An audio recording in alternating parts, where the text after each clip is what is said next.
வரிசையில் அடுத்தடுத்து அரசியல் தலைவர்கள் வருகை தந்து அஞ்சலி செலுத்தி இருக்கின்றார்கள்.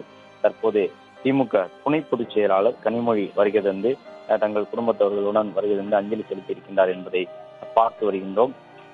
நாளை பாக்யராஜ் அவர்களுடைய இறுதிச் சடங்குகள் நடைபெற உள்ளது. நாளை பிற்பகலில் அவருடைய இறுதிச் சடங்கு தொடங்கி நடைபெறும் என்று எதிர்பார்க்கப்படுகின்றது.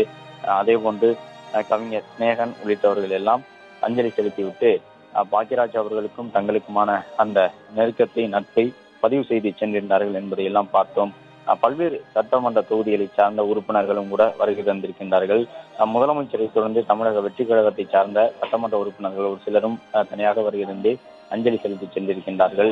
பாக்யராஜ் அவர்களுடைய குடும்பத்தினருக்கு தங்களுடைய ஆறுதலையும் சொல்லி சென்றிருக்கின்றார்கள். பாக்யராஜை பொறுத்தவரை பல்வேறு திரைப்படங்கள் அவர் நடித்த திரைப்படங்கள், இயக்கிய திரைப்படங்கள் இந்தி மொழியில் மொழிபெயர்க்கப்பட்டு அதிலே நிறைய வெற்றியும் பெற்றிருக்கின்றார்கள். அமிதாப் பச்சனை வைத்து இயக்கிய படம் கூட ஒரு மிகப்பெரிய வெற்றி படமாக மாறியிருந்தது. அத்திரைக்கதையினுடைய மன்னனாக, திரைக்கதையினுடைய மேதையாக அவர் அறியப்படுகின்றார் என்பதையெல்லாம் பலரும் சொல்லி சென்றிருந்தார்கள்.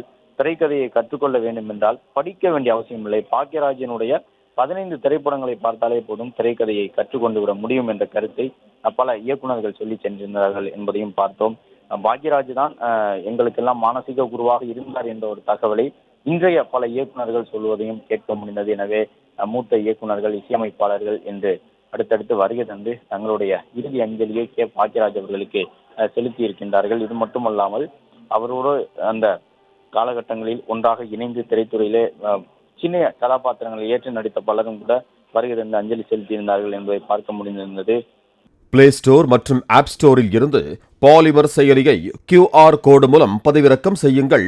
செய்திகளை உடனுக்குடன் பெறுங்கள்.